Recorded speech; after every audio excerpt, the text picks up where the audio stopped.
The sun hung low over the New Mexico frontier like a molten coin, bleeding orange across the wide, wine-scoured plains as Elias Crow, a poor rancher with dust-worn boots and a heart burdened heavier than any cattle drive, rode his tired mare toward the Apache settlement, knowing full well that no sane man rode into an Apache camp, alone, especially not to challenge a Key marriage. But sanity had long since been pushed aside ever since he'd heard that Nayeli, the woman known across the frontier as the Giant Apache Sister, was being forced into a union she neither wanted nor deserved. For she was not only a towering warrior whose shadow could frighten wolves and whose strength could split kindling with a single palm, but she had once been his childhood protector, his savior, the girl who stood between him and the bandits who would have left him to die in the ravine 13 years ago. And Elias, carrying that memory like an unhealed scar, could not bear the thought of her spirit being chained to a cruel war chief named Taji Black Vulture, a man whose ambitions were as dark as his name. So Elias rode through the wavering heat, his mind racing with foolish plans and desperate imaginings, until the ground trembled beneath the pounding steps of Apache guards who emerged. From behind the boulders, bows drawn, their feathers rustling like warning serpents. And before Elias could blink, he was surrounded, pulled from his horse, and shoved before the imposing wooden palisade of the village where smoke spiraled upward from ceremonial fires, and the air pulsed with drums preparing for the unwanted wedding. Yet instead of trembling, Elias forced himself to stand tall as the guards dragged him into the heart of the settlement where Nayeli herself appeared, her presence a towering silhouette of raw strength, her obsidian hair braided with turquoise beads, her eyes burning with confusion and outrage that Elias, soft-spoken, poor, hopeless rancher Elias, had come here of all days.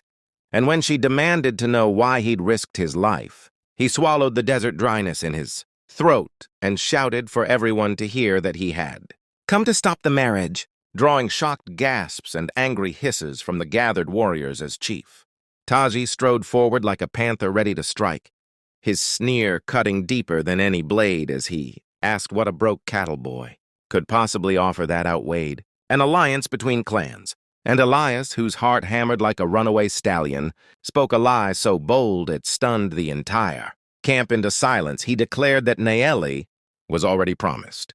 To him that they had made a secret vow, a private commitment, a bond of hearts formed long before Taji's greed had taken interest. And though Nayeli's eyes widened with disbelief and fury at this outrageous fabrication, the camp buzzed with whispers because no man had ever dared challenge a war chief with such audacity. Yet Elias pressed forward, insisting that if the Apache people valued honor, then they must allow Nayeli to choose her destiny rather than be traded like war spoils. And just when it seemed Taji would tear Elias apart with his bare hands, the elder council intervened, decreeing that the matter would be settled not by threats, but by trial. For their laws allowed a woman's future to be decided through a challenge of worthiness, meaning Elias would have to survive a series of deadly tasks, ones designed for warriors, born of the tribe, not a penniless rancher whose muscles had been earned through manual labor, rather than combat rights. But Elias accepted without hesitation, because the memory of Nayeli saving him as a boy ignited a fire too powerful to smother. And while Nayeli glared at him for dragging her into such madness, a flicker of something else, fear, hope, or confusion crossed her face before she was pulled away to prepare for the impending ceremony. Once alone, Elias felt the gravity of what he had done collapse onto him like a falling barn roof. For he had lied before an entire tribe, enraged a war chief, and pledged himself to a woman who didn't even know he'd carried feelings for her since childhood. Yet deep in his bones, he knew he would rather die than watch her be bound to a tyrant. So when the drums shifted into a slower, heavier rhythm and elders approached him with painted faces and solemn gazes, informing him that the first trial would begin at dawn and that failure meant death, Elias nodded, steadied his breath,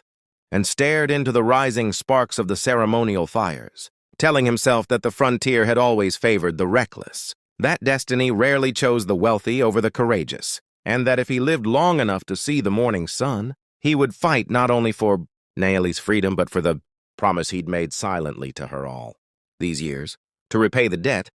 of a life saved with a life risked. And as the sky darkened into a bruised purple and the distant coyotes howled, the entire Apache camp simmered with anticipation. Taji sharpened his obsidian blade in preparation for accidents he planned to arrange during the trials. Naeli stood on a canyon ridge, wondering why the frail boy she once rescued had grown into a man willing to die for her, and Elias lay awake beneath the open stars, gripping the earth beneath him like an anchor, whispering to himself that no matter the trials, no matter the odds, he would save her. And if his courage touched even one heart among the tribe, he hoped it would be the heart of the giant, warrior woman who once saved his life, and who now, by the rising dawn, he might just save in return. And with the embers crackling beside him and the moon sliding behind storm clouds, Elias vowed that if the viewers of this tale believe in courage, destiny, and love carved from danger, they should stay with him through every chapter and subscribe, because the rest of this story will only grow wilder, deeper, and more breath-stealing from here. Dawn broke with a blood-red glow over the jagged ridges, as if the sky itself sensed the violence and destiny about to unfold. And Elias Crow, having slept not a minute beneath the stars, stood before the Apache, council circle with his jaw set, and his heartbeat thundering like distant hooves, while hundreds of tribal eyes watched him with the same silent intensity one would give a condemned man for the first trial. The run of spirits was a rite designed to break even the strongest warriors. He was told to sprint across a winding canyon path haunted by loose shale, hidden pits, and tracking warriors armed with blunted arrows whose purpose was to simulate enemy fire. And though Naeli stood among the onlookers at the far end, towering and magnificent with her arms crossed and conflicted fury in her eyes, Elias caught only a flash of her before the elder beat the ceremonial drum and sent him racing down the treacherous trail, legs burning, lungs clawing for air as arrows hissed past him like angry rattlesnakes, some striking his shoulders, his ribs, his back, leaving bruises that spread like wildfire beneath his skin. Yet every step he told himself that pain didn't matter, not when he'd sworn to protect the giant sister who once protected him, so he pushed harder, dodging jagged rocks, leaping fallen logs, and sliding through dust, until he stumbled into the clearing, where the elders waited with stoic nods, for he had not only completed the trial, but done so faster than any outsider had ever managed. But there was no time for celebration, because the second trial, the test of strength, began almost at once, requiring Elias to lift a stone so heavy that even seasoned warriors strained beneath its weight. And while laughter rippled through the crowd at the idea of a poor rancher competing in feats of brute power, Elias closed his eyes and remembered the day Naeli lifted a stolen wagon wheel off his trapped leg when they were children, her hands steady, her strength colossal, and this memory filled him with a fire so fierce that he dug his fingers beneath the rock, gritted his teeth, and heaved with every shred of strength his life on the frontier had ever forged, veins bulging, muscles trembling, until the massive stone rose inch by inch, the crowd falling silent in disbelief as he held it long enough for the elders to mark his success. Yet the moment he dropped it with a thundering crash, he felt the shadow of Taji Black Vulture approaching like a brewing storm,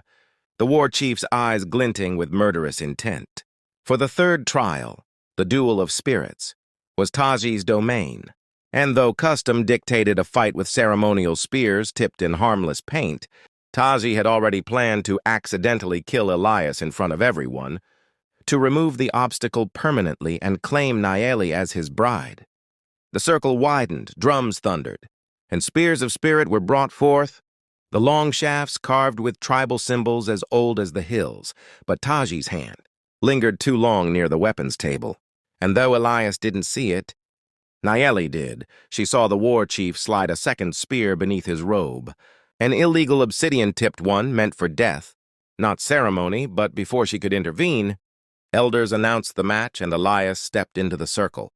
sweat dripping down his brow as Taji circled him like a starving wolf, mocking him with low, rumbling threats about what he'd do once the rancher fell. Then the duel began with a crackling roar from the crowd. Taji lunging with stunning speed, Elias barely dodging the furious strikes, his mind screaming for him to run even as his feet, refuse to abandon the vow he'd made. And though his technique was sloppy compared to the war chief's mastery, something burned inside him, desperation mixed with a strange calm, a feeling that he was fighting, not for pride, but for the life of someone who deserved better than a forced marriage. So when Taji swung his spear in a lethal arc, Elias ducked low, swept the chief's legs, and slammed the butt of his own spear against Taji's chest, drawing gasps from the onlookers. But humiliation only enraged the war chief further, and with a snarl he drew the hidden obsidian spear, lunging with real intent to kill as the crowd erupted in chaos. Elders shouting in outrage at the violation of their sacred rules, Naeli breaking through the barrier of warriors like a thunderbolt as Elias dodged, stumbled, and felt the spear's razor edge slice across his arm in a searing flash of pain. And at that moment, the duel was no longer symbolic. It was life or death. And Elias knew Taji would never stop until he was dead. Just as Taji lunged for the final thrust, Elias seized a handful of dirt, flung it into the chief's eyes, and used the precious second gained to twist the obsidian spear from his grip, snap it over his knee, and pin Taji to the ground with the ceremonial spear, refusing to kill him even though the opportunity was his, which left the elders stunned. For mercy and victory was valued more than brute triumph, and when the dust finally settled,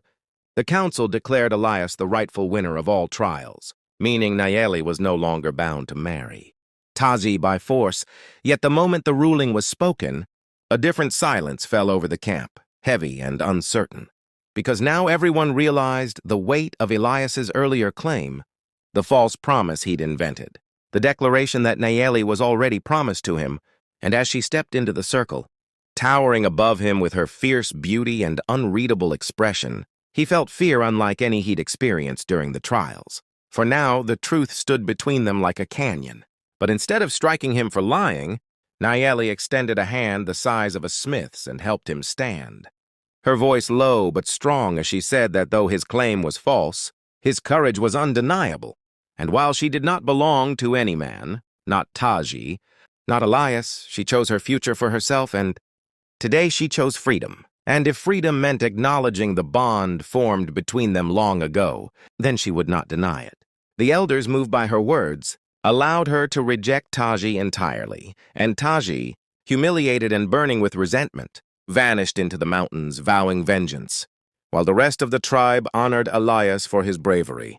As dusk settled and the fires crackled in celebration, Elias and Naeli stood apart from the noise. The giant warrior, woman gazing down at him with a mixture of gratitude and curiosity, asking why he had risked everything, and Elias, still bandaged and aching, confessed that he owed her his life, and perhaps more, and she, for the first time showing a small smile, told him that debts between them were meaningless, now because their spirits had intertwined, through battles, danger, and destiny. And as the stars rose over the camp and the wind carried the drums into the night, Naeli told him that his journey with her was far from over. That danger awaited, beyond the horizon, and Taji was not a man who accepted defeat quietly, promising that if Elias wished to stand beside her, he must be ready for a world far fiercer than trials in the dust. And Elias, heart steady and blazing with new purpose, nodded and told her he wasn't going anywhere. And so their path began. Not as captor and rescuer, nor as warrior and rancher, but as two spirits bound by courage, fate, and the fire of a story just beginning, one that viewers should follow, chapter after chapter, by subscribing to the channel so they never miss the next clash, the next danger, the next rise of the Giant Apache Sister and the rancher who stood willingly in the shadow of her greatness.